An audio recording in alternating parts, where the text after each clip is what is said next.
Hello students. So গত ক্লাসটা problem solving ছিল।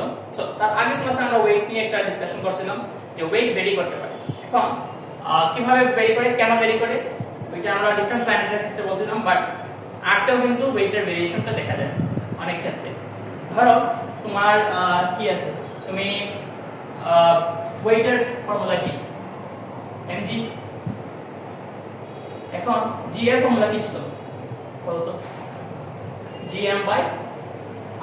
এখন এই r যেটা বলছিলাম ওটা ছিল তার রেডিয়াস, এবং আমরা r এর রেডিয়াস ধরে নিয়েছিলাম 6400 কিলোমিটার, যেটা এভারেজ ছিল। কিন্তু এই যে রেডিয়াসটা ধরা হয়েছিল, এই রেডিয়াসটা কিন্তু r কে একটা পারফেক্ট স্ফিয়ার হিসেবে কিন্তু ধরা হয়েছিল। ঠিক আছে, এটাকে ধরেই আমাদের ক্যালকুলেশনের জন্য, আমাদের সুবিধার জন্য r কে একটা পারফেক্ট স্ফিয়ার হিসেবেই ধরা হয়। বাট r কিন্তু একটা পারফেক্ট স্ফিয়ার না, r কিন্তু একটু চ্যাপ্টা। কিভাবে চ্যাপ্টা? ধরো এই একটা স্ফিয়ার না, এখন তার দুই দিকে একটু চাপা, এইভাবে এরকম শেপ করার কারণে আমাদের এই যে রেডিয়াসটা কিন্তু ইকুয়াল হয় না। সো ইকুয়াল না হওয়ার কারণে আমি যে বললাম যে আমার এখানে রেডিয়াসের উপর ডিপেন্ড করবে, তাহলে এই রেডিয়াসটা কি হবে? চেঞ্জ হবে। রেডিয়াসটা চেঞ্জ হলে আমার গ্র্যাভিটেশনাল অ্যাক্সিলারেশনও চেঞ্জ হবে। এই যে এটা কি গ্র্যাভিটেশনাল অ্যাক্সিলারেশন।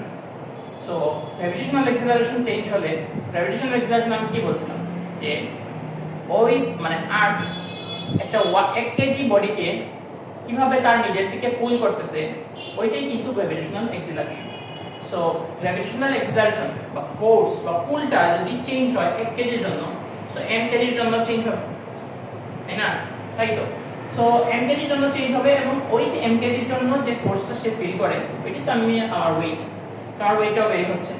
এখন এই কয়েকটা পয়েন্ট আছে, এটা হচ্ছে আমার আর্থের ইকুয়েটর, ই দিয়ে ডিনোট করছি, এবং এটা হচ্ছে আমার পোল। ঠিক আছে, তোমরা এটা হয়তো অনেকেই চিনো না, নাম শুনছো, নাও শুনতে পারো। এই যে পোল, পোলার বিয়ার শুনছো, পোলার বিয়ার, ওইটা এই পোল, ইকুয়েটর। এবং এটা কি, এই রেডিয়াসটা দেখে কি মনে হচ্ছে?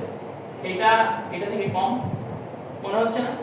তো এখানে কি হবে, যেহেতু কম এবং যেটা নিচে আছে, তো কম হলে কি হবে, জিটা বাড়বে, জি বাড়বে। তো নিচেরটা যদি কম হয়, ডিনোমিনেটর কম হয়, তো 1/5 আর 1/10, তাহলে কি হয় চিন্তা করো। 1/5 যদি হয়, 1/10 যদি হয়, তাহলে কি 1/5 1/10 থেকে বড় না? বড়। তো সিমিলারলি এখানে সেম, তো এটা একটা ডিভিশন ফ্র্যাকশন। তো আমার পোলে আমার যেহেতু রেডিয়াসটা কম, তো আমার জিটা বেশি হয়, এবং এখানেই ম্যাক্সিমাম জি, কারণ এখানে রেডিয়াস সবথেকে কম হয়। পুরো যদি স্ফিয়ারটা দিকে চিন্তা করো, রেডিয়াস এখানে সবথেকে কম, এন্ড এখানে তোমার ওয়েটটা সবথেকে বেশি। এবং এখানে এক্সপেরিমেন্ট করে দেখা গেছে এখানে জি যে ভ্যালুটা, ওইটা হচ্ছে 9.83 মিটার পার সেকেন্ড স্কয়ার, এবং আমার ইকুয়েটরে দেখা যায় 9.78 metre per second square. But আমরা এভারেজ করি 9.8, ওইটা আমরা ওই আর্থ করি। ঠিক আছে, এখন এই যে আর্থটা, এই দুইটার ডিফারেন্স হচ্ছে 22 কিলোমিটার। একটা ডিফারেন্স আসলে দেখা যায় যে এই যে রেডিয়াসটা, এটা এই রেডিয়াস থেকে 22 কিলোমিটার বেশি হওয়ার কারণে এখানে মেবি জিটা কম হয়েছে। ঠিক আছে, এন্ড সিমিলারলি আরো অনেক কিছু রিজন আছে। কারণ আমরা এটা যে বলছিলাম যে আমি যখন আর্থের সারফেসে আছি বা একটু উপরে আছি 10 মিটার 20 মিটার, তখন আমার তেমন একটা ইয়ে হয় না, আর ডিসটেন্সটা এত বেশি ড্রাস্টিক চেঞ্জ হয় না।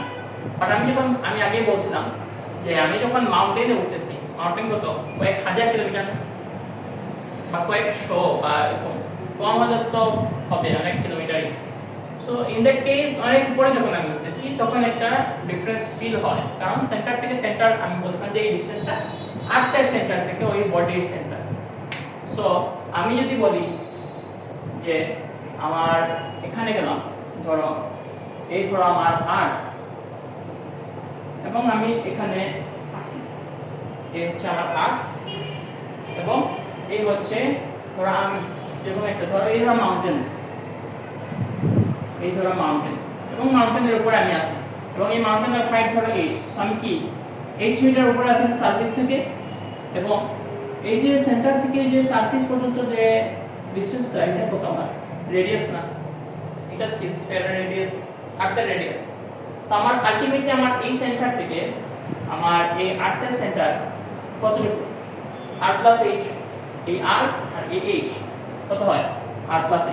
তো আমার সেন্টার টু সেন্টার যে ডিসটেন্সটা আমি এটা আগেই বলছিলাম যে কিছু ক্ষেত্রে যদি একটু হয় তখন আমার এত কিছু বোঝা যায় না, বাট যখন বেশি উপরে আমরা যাব তখন কিন্তু আমার এটা ফিল হয় এবং এই r plus h obviously r থেকে বড় তো r থেকে যদি বড় হয় ইন দ্যাট কেস আমার কি হবে, ইন দ্যাট কেস আমার জিটা কমে যাবে, জিটা কমে যাবে এবং জিটা কমে আমার ওয়েটটাও কিন্তু কম মনে হবে, ঠিক আছে। তো আমরা একটা হাইটে গেলে কম ফোর্স ফিল করি। সিমিলারলি আসতে পারো যে আমরা একটা ডেপথে গেলেও কি হয় m g m divided by r plus h whole square, এটা একটা হাইট যখন আমরা মাউন্টেনের উপরে আছি বা ইয়াতে, কারণ centre to centre distance r plus h। এখন ধরো আমি একটা ডেপথে গেলাম, মানে টানেল দেখছো, টানেল খুলে নিচে যায়। তো ধরো একটা আমি একটা টানেল খুললাম, টানেল খুলে নিচের দিকে চলে গেলাম, তখন 10 মিটার 20 মিটার এটা একটা মানে একটা নেগলিজেবল অ্যামাউন্ট না, নেগলিজেবল ডেপথ না। সো একটা ভালোই ডেপথে গেলাম। ধরো এই যদি আমার আর্থ হয় এবং আমি ধরো এখানে এন্ড এটা ধরো আমি ধরো h মিটার ডেপথে গেলাম এবং এই আমার সেন্টার, এতটুকু কত r না, এতটুকু কত r, এতটুকু কি r, এবং আমার সেন্টার টু সেন্টার ডিসটেন্স কত, এই যে ডিসটেন্সটা আমি বলছিলাম এটা কত r তো আর সারফেসের জন্য, but centre to centre distance না, নরমালি প্রথম ক্লাস থেকে এটা বলতেছি ডিসটেন্সটা হতে হবে সেন্টার টু সেন্টার। আর্থের সেন্টার এটা, আমার সেন্টার এটা, এই যে ডিসটেন্সটা এটাই হচ্ছে আমার এখানে ডিসটেন্সটা বসবে। তো এটা কতটুকু, এটা r, আমি h মিটার ডেপথে আসলাম, সো এটা কত হবে r h, বা তুমি দেখো এই দেখো r h প্লাস h কত হয় r। সো আমার এটাই হবে যে ওয়েট বা ডেপথে আমার যেহেতু হয় আর কমে গেছে, ডিসটেন্সটা কমে গেছে, মনে হতে পারে তোমাদের কাছে যে এখানে জিটা বেড়ে যাবে কারণ আমার ডিসটেন্সটা কমে গেছে, বাট তোমরা অবাক হবা জেনে যে আমার এখানেও কিন্তু জিটা কমে যায়। কেন কমে যায় বলতো, কেন কমবে, কি কারণে, ফোর্স কি কারণে কমবে? আমরা প্রথমেই দেখা আসছিলাম যে ফোর্স মাসের উপর ডিপেন্ড করে, ডিসটেন্সের উপর ডিপেন্ড করে। যেহেতু ডিসটেন্স এখানে আমার কমছে, ফোর্স বাড়ার কথা কিন্তু বাড়ে না। তাহলে আরেকটা জিনিস, আমার আরেকটা কন্ডিশন ছিল কি, প্রোডাক্ট অফ মাস। সো তোমরা এখান থেকে চিন্তা করতে পারো যে আমার মাস যদি কমে ফোর্স কমবে এবং আলটিমেটলি আমার এখানে ফোর্সটা কিন্তু কমে গেছে, কমছে না, আমি বললাম যে কি নিচে গেলে তুমি দেখবা তোমার এটা কমে গেছে, পুলটা কমে গেছে। তো এখান থেকে মেইনলি এটা যে ডেপথে আমার কমে যাবে, ঠিক আছে। তো আশা করি তোমরা এটা বুঝতে পারছো যে এখানে আমার যে ডিসটেন্সটা সেন্টার থেকে সেন্টার ওইটা হবে r h এন্ড আমার যে মাসটা ওই মাসটাও কমে যাবে। এখন ওইটা ক্যালকুলেট করে তোমাদেরকে দেখাইলাম না যে কিভাবে কমে, বাট মনে রাখবা যে কমে যাবে, কারণ এখানে এই মাসটা বের করতে হইলে আরো কিছু কনসেপ্টের দরকার আছে যেগুলো তোমাদের এই লেভেলে নাই, উপরের লেভেলে আছে। সো আরো অনেক কিছু জিনিস আছে, ঠিক আছে, তোমাদের বইয়ে কয়েকটা জিনিস দেওয়া আছে যে rotation, diagonal rotation of earth তোমরা তো জানো নিজের এক্সিসে ঘুরে, তোমরা হয়তো আগের ক্লাসে বলতে পড়ে আসছো যে নিজের এক্সিসে ঘুরে। সো নিজের এক্সিসে ঘুরলে কি হবে বলছে, তোমাদের বইয়ে লেখা আছে যে একটা একটু কম ফিল হয়, একটু ইয়ে হয়, বাট এটা এক্সপ্লেইন করে নাই। তোমরা যদি সিম্পলি বুঝতে চাও, কারণ এটা একটু হায়ার লেভেলে যে ফিল করতে চাইলে বা ম্যাথমেটিক্যালি ফিল করতে চাইলে, বাট তোমরা একটা জিনিস চিন্তা করো, ধরো তুমি তোমার ইয়ের সাথে ফ্রেন্ডের সাথে এরকম ঘুরছো না এরকম ধরে ঘুরছো না। সো ঘোরার সময় দেখবা যে ছিটকে যেতে একটা ইচ্ছা, মানে একটা প্রবণতা, একটা টেন্ডেন্সি ক্রিয়েট হয় যে ছিটকে যাবে, এই ছাড়লেই তো ছিটকে যাবে। ছিটকে যাবে না, বাট ছিটকে যাচ্ছে না। ঠিক আছে, যাচ্ছে না, কেন যাচ্ছে না? কেউ তো তাকে টেনে রাখতেছে। ওই যে টানটা, এই ধরো আমি যে সারফেসে আছি আর যে তার এক্সিসে রোটেট করতেছে, ধর এই হলো আমার আর, এই হলো তার এক্সিস, এবং এই ধরো আমি। সো আমিও তো আরটার সাথে রোটেটই করতেছি। আর কিভাবে রোটেট করতেছে, এই এরকম যদি রোটেট করে আর রোটেট করতেছে, তোমরা তো গ্লোব আছে করে, গ্লোবকে ঘোরাও না, আর তো তৈরি ভাবে ঘুরে। সো আমিও তো আছি, আমিও আরটার সাথে ঘুরতেছি। সো আমার কি মনে হবে? ছিটকে যাওয়ার একটা টেন্ডেন্সি মনে হবে না? এই যে তোমরা যে ঘুরো, এটা ছিটকে যাওয়ার টেন্ডেন্সি মনে হয়, এখানে একটা টেন্ডেন্সি মনে হয়, বাট কেউ তাকে টান দিয়ে রাখতেছে। ওই যে রাখতেছে, রাখার জন্য যে একটা টান দরকার হয়, ওইটা ওয়েটের একটা পার্ট, ওই যে ফোর্স আছে, ওয়েট একটা ফোর্স না, ওই ফোর্সের একটা পার্ট তাকে রাখতেছে। সো কি ওয়েটের একটা পার্ট, ধরো আমার কাছে 10 টাকা আছে, 10 টাকা, 10 টাকার মধ্যে আমি যদি 8 টাকা যদি আমি খরচ করে ফেলি, আমার কাছে থাকে কত?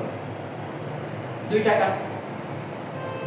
এইভাবে চিন্তা করো যে আমার টোটাল ওয়েট ছিল 10 কেজি, আমার 8 কেজি বা 8 মানে 10 নিউটন, আমার 8 নিউটন যদি আমি এটাকে এখানে রাখার জন্য পুল করে, এটাকে এখানে রাখার জন্য, সারফেসে রাখার জন্য যদি আমি ইউজ করে ফেলি, আমার কাছে থাকে কত? 2 নিউটন। এবং ওই 2 নিউটন যে আমার অ্যাপারেন্ট ওয়েট যেটা আমার মনে হবে। সো রোটেশনের জন্য কিন্তু চেঞ্জ হয়। আশা করি তোমরা বুঝতে পারছো, কারণ এটা একটু কমপ্লিকেটেড জিনিস, বাট তোমাদেরকে সিম্পলি বোঝাবার জন্য এভাবে বোঝানোর চেষ্টা করছি। আশা করি তোমরা বুঝতে পারছো।